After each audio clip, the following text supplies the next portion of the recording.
Before placing the transducers, it's recommended that you inform the patient what to expect from the evaluation. Explain that you are going to place a headband and headphones on their head, and they will hear a series of beeps or tones followed by words. Instruct the patient to follow the instructions and that they must respond by touching the computer screen. Inform the patient that during the pure tone test, they may hear a swishing noise as well as a tone. They should only respond to the tone.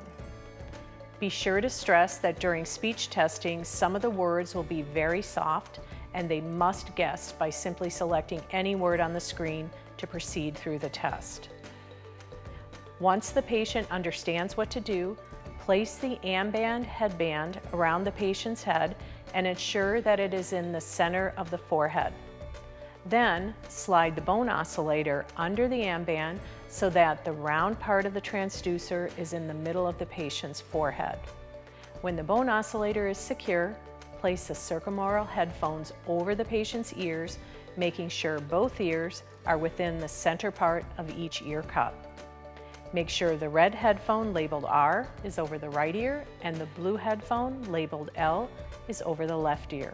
If adjustments are needed, remove the headphones and adjust the headband for a secure fit.